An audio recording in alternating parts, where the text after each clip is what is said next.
നിലവിൽ ഇസ്രയേലിന്റെ ഡ്രോൺ അടക്കമുള്ള ആയുധങ്ങൾ ഇന്ത്യയിൽ നിർമ്മിക്കുന്നുണ്ട്. ഇസ്രയേലിന് വേണ്ടി ആയുധങ്ങൾ അദാനിയും ടാറ്റയും അടക്കമുള്ള കമ്പനികൾ സപ്ലൈ ചെയ്യുന്നുമുണ്ട്. ഡ്രോണും മറ്റ് അനുബന്ധ ഉപകരണങ്ങളുമാണ് ഈ കമ്പനികൾ നൽകുന്നത്. ഇപ്പോൾ പുറത്തു വരുന്ന വാർത്ത പാകിസ്ഥാനും ബംഗ്ലാദേശിനും മാത്രമല്ല ചൈനയ്ക്കും ഉറക്കമില്ലാത്ത രാവുകൾ സമ്മാനിക്കുന്ന ഒരു പുതിയ വാർത്തയാണ്.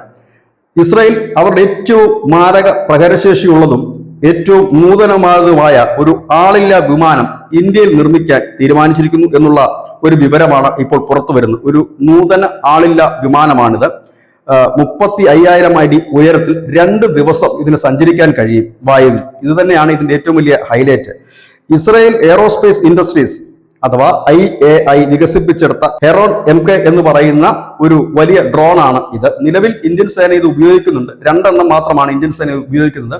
2021 2 വാങ്ങിയിരുന്നു. പക്ഷെ ഇപ്പോൾ നാവികസേനയും കരസേനയും വ്യോമസേനയും അടക്കം ഇത്തരം കൂടുതൽ ഡ്രോണുകൾക്ക് ആവശ്യം ഉന്നയിച്ചതോടു കൂടിയാണ് ഇസ്രയേലികൾ ഇന്ത്യയിൽ തന്നെ ഇത് നിർമ്മിക്കാൻ തീരുമാനിച്ചത്. ആദ്യഘട്ടത്തിൽ മേക്കിംഗ് ഇന്ത്യ ആയിട്ടും പിന്നീട് മെയ്ഡ് ഇൻ ഇന്ത്യ ആയിട്ടും ഇത് മാറും. ഇതിനുള്ള സാങ്കേതിക വിദ്യകൾ അടക്കം ഇന്ത്യക്ക് കൈമാറുമെന്നും ഇസ്രായേൽ അറിയിച്ചു കഴിഞ്ഞിരിക്കുന്നു.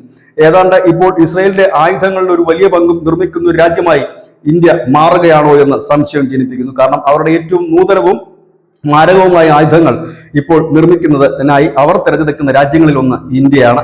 ഏതായാലും ഈ ഡ്രോൺ എത്തുന്നതോടുകൂടി ഇന്ത്യയുടെ ആയുധബലം കൂടുമെന്നുള്ളതല്ല, അതിർത്തിയിൽ ഈ നിരീക്ഷണ സംവിധാനം ശക്തിപ്പെടുകയും ചെയ്യും. 2 ദിവസം വരെ ഈ അന്തരീക്ഷത്തിലൂടെ പറന്നു നടന്ന് നിരീക്ഷിക്കാൻ മാത്രമല്ല ആക്രമണ പ്രത്യാക്രമണങ്ങൾ നടത്താൻ കൂടി ഈ ഡ്രോണിന് കഴിയുമെന്നിരിക്കെ ഇപ്പോൾ ഈ വരുന്ന മാറ്റം അയൽ രാജ്യങ്ങളെ ചൊടിപ്പിക്കുകയും ആശങ്കയിലാഴ്ത്തുകയും തന്നെ ചെയ്യും. News desk Malayalam.